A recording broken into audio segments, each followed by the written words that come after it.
మెదక్ జిల్లా రామాయంపేట మండల వ్యాప్తంగా తాజా మాజీ సర్పంచ్లను పోలీసులు ముందస్తు అరెస్ట్ చేశారు. తెలంగాణ రాష్ట్ర ప్రభుత్వం తమకు రావాల్సిన పెండింగ్ బిల్లులు వెంటనే విడుదల చేయాలని డిమాండ్ చేస్తూ మంగళవారం చలో సెక్రటేరియట్ ముట్టడి కార్యక్రమానికి తాజా మాజీ సర్పంచ్ల ఫోరం పిలుపునివ్వడంతో తెల్లవారుజాము నుంచే తాజా మాజీ సర్పంచ్లను పోలీసులు అరెస్ట్ చేసి స్టేషన్కు తరలించారు. ఈ సందర్భంగా అక్రమ అరెస్టులను వారు తీవ్రంగా ఖండించారు. తెలంగాణ ప్రభుత్వం తమకు రావాల్సిన పెండింగ్ బిల్లును వెంటనే చెల్లించాలని డిమాండ్ చేశారు. ఈ కార్యక్రమంలో తాజా మాజీ సర్పంచ్ల ఫోరం మండల అధ్యక్షుడు నర్సాగౌడ్, తాజా మాజీ సర్పంచ్లు సుభాష్ నాయక్, సుధాకర్ తదితరులు పాల్గొన్నారు. వాస్తవానికి మేము దొంగలాగా ఈ గ్రామాల్లో ఉండి ఇంతగానం వర్కులు చేసి దొంగలాగా పట్టుకొచ్చి మనం పొద్దున లేవగానే తీసుకొచ్చి పోలీస్ స్టేషన్లో ఉంచడం జరిగింది.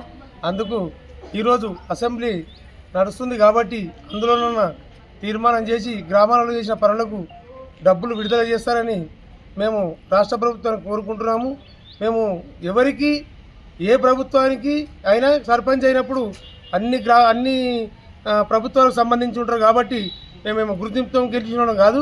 అందుకు మా డబ్బులు మాకు రిలీజ్ చేసి ముందస్తే మన ఎలక్షన్ నుండి పెట్టగలరని కోరుకుంటున్నాము.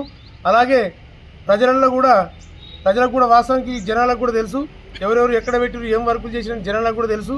అవి కూడా మేము చేయని పనులు రికార్డుతో సహా ఉన్నాయి. మేము అక్రమంగా చేసి డబ్బులు ఇవ్వాలని మేము అడగడం లేదు. కాబట్టి ఇది మీ దృష్టికి తీసుకొని తొందరగా మా డబ్బులు రిలీజ్ చేస్తారని కోరుకుంటున్నాం.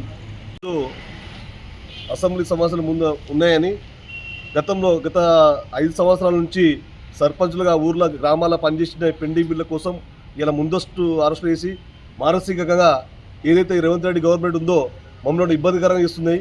మేము చేసిన గవర్నమెంట్ అంటే మా ఇంటి కోసం చేసుకునే డెవలప్మెంట్ పనులు ఇష్టం, పార్కులు కట్టినాం, మసగోలాంటి కట్టినాం, సిసి రోడ్లు పోసినాం.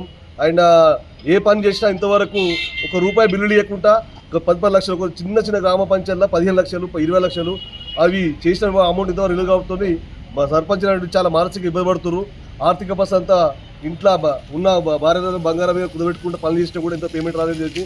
దయచేసి ఈ గవర్నమెంట్ ఏదైతే సీతక్క గారు మా పంచాయతీ మినిస్టర్ గతంలో గవర్నమెంట్ లేనప్పుడు ఆమె బాగానే సపోర్ట్ చేసి మాకు కానీ సర్పంచ్ల గురించి ధర్నాలకు వచ్చి ఏదో ముందు వచ్చి మాట్లాడుతుండే అక్కడ మీ దగ్గర ఉంది పోస్టు. కానీ మీరు గతంలో కేసీఆర్ గారు చెప్పారు మీ గవర్నమెంట్ వాళ్ళని సర్పంచ్ ఆత్మహత్య, కానీ మీరు ఉన్నప్పుడు ₹1 కూడా ఈ రోజు గ్రామ పంచాయతీలో దిగిపోయి నుంచి ₹1 కూడా మీ ఫండ్ చేయలేదు. ఇలా గ్రామ వ్యవస్థ ఎట్లుందంటే మొత్తం ఏడ చూసినా చెత్త చెదరంతో ఏ మురికలు సాపలేదు, లైట్లు లేకుండా సెక్రటరీలను వాళ్ళు బాలకి ఇబ్బంది పడుతున్నారు. వాళ్ళకి పేమెంట్ లేక వాళ్ళు కూడా జీతాలు లేక వాళ్ళు ఉన్న బంగారం కుదబెట్టి అప్పులు చేసి కూడా వాళ్ళు ఇబ్బంది పడుతున్నారు. అసలు వ్యవస్థ ఉంది గవర్నమెంట్ గొప్పలు చెప్పడం కాదు, కానీ ఆచారం ఉండి పనిచేయాలి. గ్రామాలలో పని చేస్తేనే గ్రామాలు అభివృద్ధి చెందుతుంది. మొత్తం మేము ఇంత నీటికి వచ్చి గవర్నమెంట్ సర్వరాశి పడేసి గవర్నమెంట్.